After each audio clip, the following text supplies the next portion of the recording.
Ah non, cet épisode était juste excellent. J'en ai marre de dire ça à chaque analyse, mais bon, c'est vrai, hein, c'était vraiment waouh. C'était mind-blowing. Et le jeu d'acteur de Mère Aïda était tellement crédible. Ma partie préférée de cet épisode, c'était quand même le fameux sorcière. Non mais Ami, elle est trop forte. Elle a tellement bien joué dans cet épisode, c'était legendary, mais vraiment légendaire quoi, une vraie peste. Ami a clairement contre-attaqué, mais bien comme il faut. Attends, mais Mère Aïda, elle se la coulait douce là depuis. J'étais tellement frustrée lors de leur dernière rencontre lorsque Mère Aïda a osé débarquer chez Ami. Oh my goodness. Mais est-ce que cette contre-attaque était vraiment la bonne chose à faire? Est-ce que Ami a vraiment bien réagi lors du vernissage? Est-ce que toute cette mascarade était vraiment nécessaire? Il y en a qui pensent que oui, il y en a d'autres qui disagree, et du coup, on va en discuter dans cette vidéo.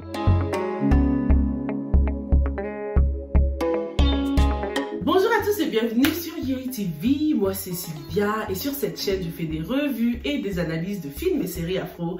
Sur cette chaîne on aime aussi donner notre opinion sur nos séries préférées, donc si c'est quelque chose qui t'intéresse, n'hésite pas à t'abonner à la chaîne, active aussi la petite cloche pour ne rater aucune nouvelle revue. Dans cette vidéo, on va donc parler des choses que tu n'as pas remarquées dans cet épisode hyper génial de la série Karma. Commençons donc par le commencement, la première scène, donc celle avec Jazz. Cette scène avec Jazz nous renvoie tout de suite à la scène avec Majib, lorsque Majib était lui aussi dans cette espèce de salle d'interrogatoire. Contrairement à Majib qui était dans une salle sombre, noire, avec très peu de lumière, Jazz lui est dans une salle qui est un peu plus éclairée et on va essayer de comprendre pourquoi ce choix de luminosité. Faut savoir que le noir, c'est la couleur de Ami.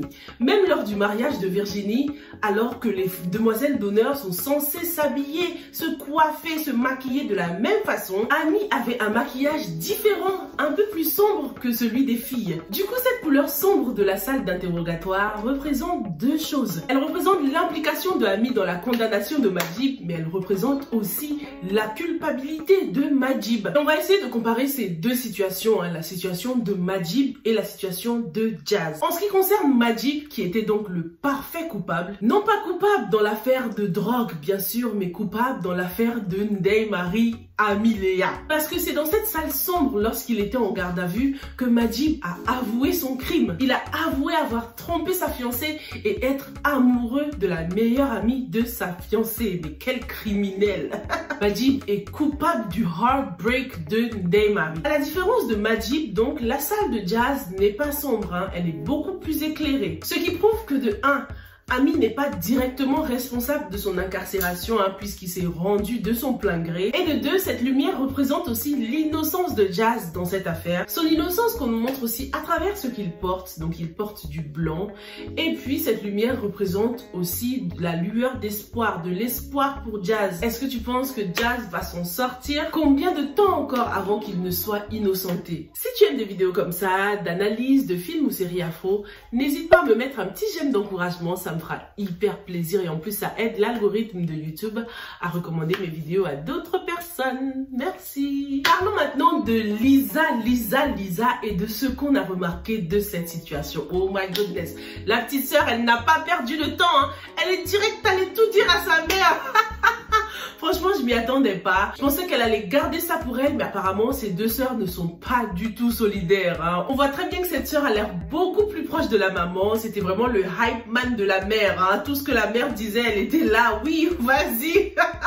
Lisa, elle était clairement dans la sauce. Donc on remarque que Lisa nous a enfin donné le nom de son mari. Il s'appelle Medoun. Et à ce que je sache, le père de Maï ne s'appelle pas Medoun. Donc je pense que Lisa n'est pas liée à Maï. Il y en a d'autres qui disaient que c'était peut-être la demi-sœur de Maï. Mais on apprend aussi que le père de Lisa est décédé. Donc cette hypothèse aussi, on laisse tomber les gars. Mais qu'est-ce qui risque de se passer du coup? Je pense qu'on aura quelque chose de beaucoup plus sucré là. Les retombées seront encore plus sucrées. C'est seulement lorsque Lamine décide de vraiment concrétiser les choses avec sa belle Maï que Lisa décide de lui avouer ses sentiments et de lui avouer qu'elle est mariée. Et Lamine, mais comment il l'a traité? Non mais c'est l'hôpital qui se fout de la charité les gars. Mais vous savez, c'est souvent comme ça. Lorsqu'un homme est infidèle et lorsqu'une femme est infidèle, c'est souvent la femme qui prend cher. Elle est jugée, on la traite de tous les noms. Qu'est-ce que Lamine insinue en fait avec une telle réaction? Est-ce qu'il veut dire que du moment que tu n'es pas marié, tricher, tu peux te tromper, c'est moins grave. Le plus drôle dans tout ça, c'est que Lamine oublie que Lisa, c'est sa confidente, hein. Elle connaît la plupart de ses secrets, donc fallait même pas qu'il réagisse comme ça. Lisa risque de se venger maintenant que son petit secret a été découvert par tout le monde, par sa famille, et maintenant que Lamine la rejette. Lamine ne pourra pas s'en sortir comme ça, évidemment, hein. Est-ce que Lisa et Aja vont devenir copines gang? En tout cas, c'est ce que Pauline du Sénégal pense. Hein. Lisa, la future célibataire. Cette décision est dangereuse pour Lamine. Après Radia, on aura une sauce à la Lisa. Le rejet de Lamine quand il a su qu'elle était mariée, il sera pour beaucoup, je pense. Il ne serait même pas étonnant que dans les épisodes à venir, un duo Lisa-Radia ne se forme pour venir à bout du couple Maï-Lamine qui n'ont déjà pas de répit avec leur famille. Il s'avère que Lisa est de la même caste et de surcroît est potentiellement enceinte de Lamine. Elle pourrait bel et bien avoir l'avantage que Maï n'aura jamais, le soutien des aînés de la famille de Lamine. Ouh là là là là. Plus on avance, plus le mariage s'éloigne pour Lamine et Maï. Est-ce que Lamine va être obligée d'épouser Lisa? En tout cas, lors de cette scène, il y a un truc qui était différent et c'était la musique. C'était pas la musique de tension comme d'habitude, tu vois, parce qu'à ce stade de la série, c'est toujours les mêmes musiques qui reviennent. Mais là, il y avait quelque chose de différent dans cette musique. Ça veut dire que là, les gars, on passe au level supérieur. Là, on va rentrer dans une autre dimension de karma, là. Dis-moi ce que t'en penses dans les commentaires. Est-ce que tu penses que Lamine va finir par épouser Lisa? De toute façon, c'est pas comme s'il la détestait, tu vois. Et ce sera vraiment la meilleure chose à faire, hein. Ce sera son karma. Si Lamine savait ce qu'il attendait, mon Dieu, on voit que la mère de Lisa veut le voir, hein. C'est une mère qui a l'air autoritaire et qui tient à sa réputation. Dans cet épisode d'ailleurs, ce n'était pas la seule femme qui était autoritaire et qui tenait à sa réputation, hein. Les aînés de la famille de Saliu aussi. Les femmes autoritaires étaient vraiment à l'honneur là. Dans cette scène qui était d'ailleurs magnifiquement exécutée, on voit que Saliu n'est plus le même homme là. Saliu passait presque pour un petit garçon tellement la pression était grande. J'aime beaucoup la façon dont les personnages étaient disposés et j'ai adoré aussi la répartition des dialogues. Dans cette scène, on découvre que le choix d'une femme pour son fils unique n'avait pas seulement de l'importance pour lui seul, ça avait de l'importance pour toute la famille. Saliu est donc venu voir sa famille pour annoncer la nouvelle, pour leur dire qu'il a officiellement accepté l'union entre Lamine et Maï, mais ça passe pas hein, chez les mamans là. C'était chaud là, il y avait la pression, mais Saliu il s'est fait remonter les bretelles comme un petit garçon. Il savait pas quoi dire, il baissait la tête, il était gêné. À la fin on voit qu'on lui prend la main carrément pour sortir comme un petit garçon. Déjà le fait qu'il soit venu accompagner prouve qu'il n'assumait pas d'affronter ces femmes fortes là, ces femmes racistes. Cette scène nous montre encore une fois la difficulté d'arrêter ces pratiques de caste. Ça touche tellement plusieurs générations que c'est difficile de débarquer comme ça et décider de changer les choses. Pour ces dames-là, on voit qu'elles considèrent que la vie c'est soit noir, soit blanc. Il n'y a pas de juste au milieu. Hein. Même si le père de Maï vient d'une famille noble, ça ne compte pas. Ce qui les gêne, c'est vraiment le métissage de la maman. Elle ne voulait même pas comprendre, elle ne cherchait même pas à savoir qui était Maï, je ne sais quoi. Le métissage là, c'est ça qui était dans leur tête. C'était ça qui les gênait le plus. Lamine ne sera clairement pas le seul responsable hein, si son mariage avec Maï ne fonctionne pas. Sa famille aussi, la famille du côté de son père, sera aussi responsable d'avoir gâché le bonheur du fils unique de Saliu. Parce que rien n'est jamais tout noir ou tout blanc dans la vie. On remarque aussi que le background est quelque chose de très important pour la grand-mère de Ami aussi. Hein. Donc elle a enfin rencontré Majib. Cette scène était tellement mignonne.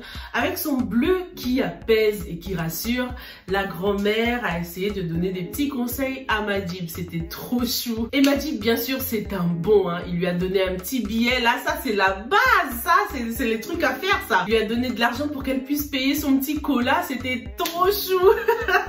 Mais ce qui était très important dans cette discussion, c'est lorsque la grand-mère a demandé le nom de famille de Majib. Ça me paraît bizarre à moi, mais dites-moi vous, est-ce que c'est une pratique courante de rencontrer quelqu'un pour la première fois et de tout de suite lui demander son nom de famille? J'ai l'impression que c'est quelque chose qui se fait beaucoup au Sénégal. Hein. Les gens ont toujours tout de suite envie de connaître ton background, savoir d'où tu viens, de quelle famille tu viens. Et c'est parfois par simple curiosité, ça ne part pas toujours d'une mauvaise intention, mais ça montre à quel point la famille est quelque chose de très important. La famille qui occupe un rôle hyper important dans cette série. Le nom de famille, c'est comme ton CV en fait. C'est ce qui te définit et on dirait que c'est ce qui définit si on t'accorde de l'importance ou pas. Il peut y avoir des inconvénients dans tout ça parce que si tu viens d'une ethnie inférieure, et je crois que dans une revue précédente, on a eu le témoignage de quelqu'un comme ça qui évitait de dire son nom de famille parce qu'elle appartenait à une caste inférieure. Du coup, elle avait un peu honte. Soit elle le cachait, soit elle évitait de le dire. Mais c'est compliqué,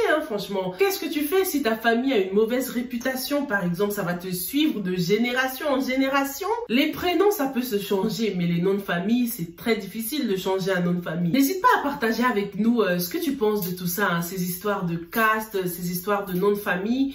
Est-ce que c'est une pratique courante de demander le nom de famille des gens comme ça que tu viens de rencontrer pour la première fois? Parlons maintenant de la scène de la rencontre entre Ndeye Marie et la famille Hanan. Encore une scène hyper mignonne. Mais avant de dive into it, la team, on n'a rien vu. J'aurais besoin de vous dans les commentaires. Dans cette scène, on remarque le micro qui dépasse. Mais bon, on n'a rien vu, ok? Écris-moi hashtag on n'a rien vu dans les commentaires. Alors cette rencontre, oh là là, it felt right en fait. Le fait que Ndeye Marie se présente sans maquillage, sans artifice, sans rien du tout, de façon simple, dans un lieu aussi beau, relax, prouve que Ndeye Marie c'est vraiment la bonne les gars, c'est la bonne. Même la maman l'a dit, elle l'a dit à son fils le trouillard là. Elle lui a dit c'est la femme de ta vie. Et lorsque ta maman te dit ça, mais c'est que c'est confirmé là, ça y est, c'est tamponné les gars. C'est qu'une question de temps. En tout cas, j'ai kiffé le location, c'était le cadre idéal pour cette rencontre sans stress. Ndeye Marie s'est donc présentée de façon simple, sans make-up, sans perruque, sans maquillage. La maman ne l'a absolument pas jugée, au contraire, elle l'a trouvée belle avec sa noirceur ébène. Ce qui nous montre encore une fois à quel point Jeanne a un cœur en or. Et cette situation nous montre aussi que le background n'a pas d'importance pour Jeanne. Parce qu'à ce stade-là, elle ne connaît pas vraiment Ndeye Marie, elle ne connaît pas la famille de Ndeye Marie, elle ne sait pas qu'elle vient d'une famille qui est riche. Donc même si Ndeye Marie n'aurait pas été riche, ça n'aurait eu aucune importance pour Jeanne. Ndeye Marie ne s'est pas présentée en mode belle femme responsable, elle n'avait rien à prouver et elle a bien fait parce que visiblement ça n'a aucune importance pour Jeanne. Ce que j'ai adoré aussi, c'était le placement des personnages. Malgré le fait que Jeanne soit en fauteuil roulant, elle n'était tout de même pas en position de faiblesse. Lorsque Boris ou Ndeye Marie lui parlaient, ils étaient assis par terre, ce qui lui donnait quand même cette autorité de parent à Jeanne.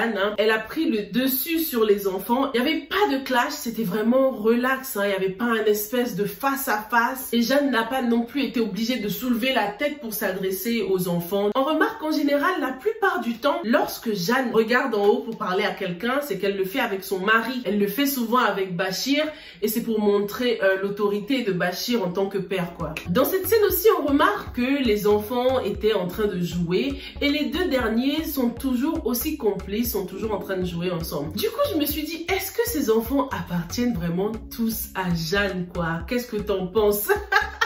Mon rôle aussi, c'est de nous faire cogiter. Est-ce que le fils voleur est aussi le fils de Jeanne et Bachir? Cogite un peu dessus et dis-moi ce que t'en penses dans les commentaires. Il est un peu comme l'intrus, tu vois, même s'il ressemble tellement à son petit frère, il a quelque chose de différent. Est-ce qu'on se lance sur cette hypothèse ou on laisse tomber? Bon, c'est le moment pour Virginie de commencer à prendre des cours de taekwondo, les gars. Parce que vu la réaction de Abou, ça se voit que c'est un mec nerveux qui essayait de cacher ses nerfs, tu vois. Virginie, mais c'est fini pour Virginie. Elle aurait pu vivre sa meilleure vie avec Lucas. Elle aurait pu être épanouie dans sa vie privée, mais aussi professionnellement, bien sûr, parce que Lucas est un photographe. Ils sont dans le même milieu. Abou, il lui a dit Africa Fashion Week, c'est quoi ça, Il a dû se dire c'est encore un truc de fille superficielle là. Franchement, je m'en veux aussi parce que Abou il m'a eu. Au début, je pensais vraiment que c'était un homme posé, calme, qui cherchait une femme bien. Mais plus on avance, plus on découvre son côté obscur. T'as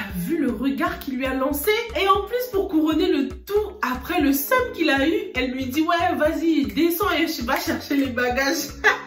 Mais est-ce que Virginie se laissera faire? Il faut qu'elle aille prendre des cours de Shaolin là. Et je me dis que Virginie finira par se défendre quand même. Qu'est-ce que t'en penses? Déjà, on remarque qu'elle ne s'est pas laissée faire. Hein. Lorsqu'il lui a dit, ouais, t'oublies que t'es une femme mariée maintenant, elle a tout de suite riposté en mode, t'oublies que t'as épousé un mannequin, un top modèle. Parlons maintenant de cette fameuse scène du vernissage là. Mais avant d'en arriver là, on va repartir en arrière parce que cette histoire ressemble à quelque chose qu'on a monté, hein. Quelque chose qui a été bien manigancé. On nous a pas montré Maï dans cet épisode, mais il y en a qui pensent que Virginie et Ndeye-Marie étaient dans le coup. Pourquoi est-ce que Virginie écourterait sa lune de miel? Parce qu'elle a quelque chose à régler. C'est quoi cette chose? Est-ce que c'était par rapport au plan de Ami? La réaction de Ndeye-Marie, attends, je pense que si on apprenait une telle nouvelle, notre première réaction serait de quitter les lieux. Mais Ndeye-Marie n'avait pas l'air trop choquée. Est-ce que tout ça n'est qu'un plan?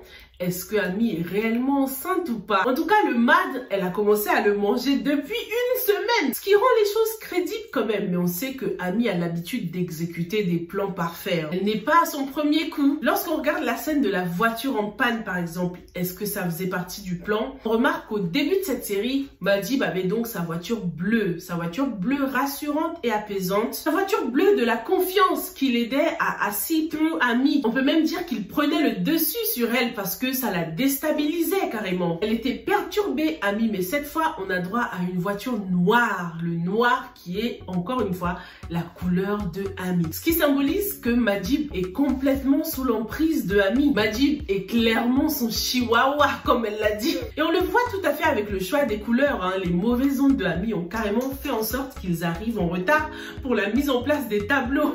Du coup, après cet épisode et après tout ce qui s'est passé, plusieurs d'entre vous pensent que Ami n'est pas réellement amoureuse de Majib. Ami est-elle réellement amoureuse? Ou est-ce que tout ça n'est qu'une grosse mise en scène? Pendant cette scène du vernissage, on remarque qu'il y a deux clans. Hein.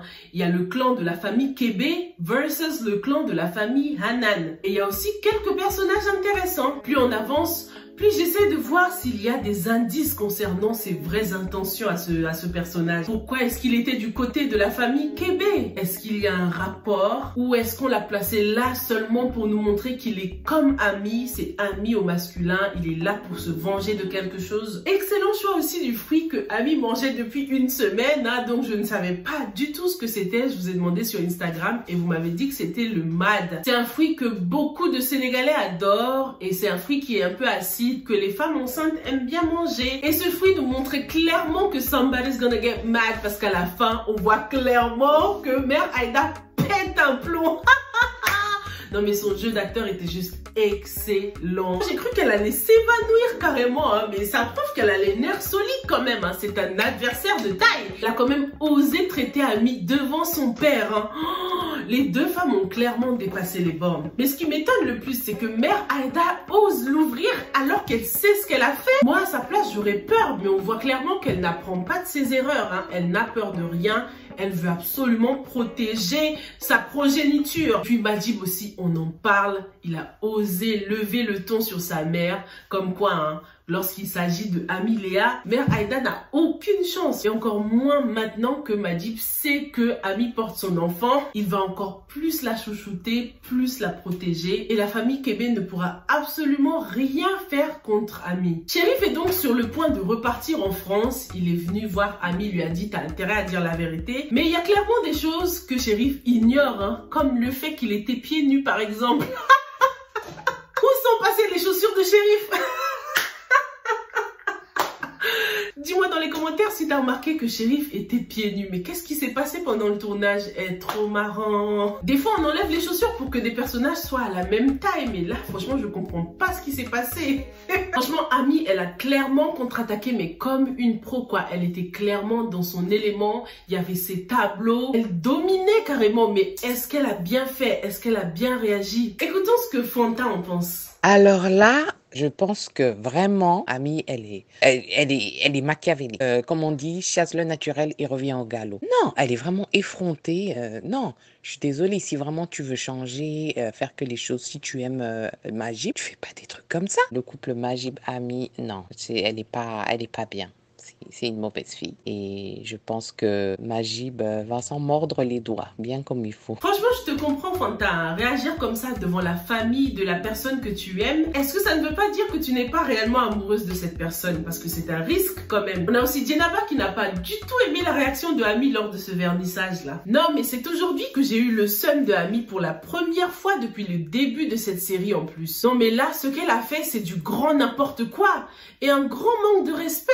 Je comprends qu'elle fait tout ça pour se moquer de Mère Aïda et je ne suis pas contre non plus. Mais ce dont je ne suis pas d'accord, c'est qu'elle ait fait ça dans un cadre professionnel devant la famille de son père. Même si elle s'en fout carrément d'eux, car au moment où l'on parle, elle n'a plus rien à perdre puisque ses amis qui comptaient plus que tout pour elle, elle les a perdus, mais quand même pas devant les collaborateurs que son père a peiné de trouver après que les autres soient partis à cause de sa grosse bêtise. Et elle croit gagner quoi en annonçant une grossesse hors mariage devant tous les invités, si ce n'est passé pour la cata de l'histoire? Oh mais non quand même. Merci beaucoup pour cette réaction. Qu'est-ce que tu penses de cette réaction? Il y a beaucoup de vérité là-dedans hein, quand même. Le pauvre Bachir, c'est son karma hein, qui le suit même dans sa vie professionnelle. Après tout ce qu'il a fait pour trouver ses collaborateurs, voilà qu'on l'affiche comme ça. Oh my goodness, c'était chaud quand même. Hein. Du coup, est-ce que cette grossesse est vraiment réelle? Est-ce que Ami est réellement enceinte? Voyons ce que Nasrine qui habite dans l'île de la Réunion en pense. Je pense que l'annonce de la grossesse d'Ami a été manigancée avec ses copines. Marie n'avait même pas l'air étonnée ou en colère, comme si elle était au courant de quelque chose. Je pense que balancer toute la vérité à Majib serait plus facile, mais peut-être très dur à encaisser, sachant qu'il respecte beaucoup sa mère. Donc avant ça, il faut que Majib voie le vrai visage de sa mère, ce qui lui permettra de croire l'histoire d'Anna sans avoir des doutes que sa mère est coupable. Vous êtes plusieurs à penser qu'Ami n'est pas enceinte, qu'elle a tout manigancé. Il y en a même qui pensent que c'est Mère Aïda qui est en train de faire un cauchemar. En tout cas, on le saura très bientôt hein, cette semaine, hein. On le saura dès demain. À mon avis, c'est un plan aussi, mais c'est juste à cause de la réaction de Ndeye Marie. Hein. C'est elle qui nous laisse ce petit indice parce qu'on s'attendait clairement à une réaction plus explosive de sa part. Si Ndeye Marie n'aurait pas été là, on aurait pu croire que cette grossesse était réelle parce que ça fait quand même une semaine que Ami mange du mad et qu'elle fait du bruit avec son petit pot. N'hésite pas à me dire ce que tu as pensé de cet épisode dans les commentaires. Et moi, je te retrouve très bientôt pour une prochaine revue. Stay safe and stay blessed. Bye!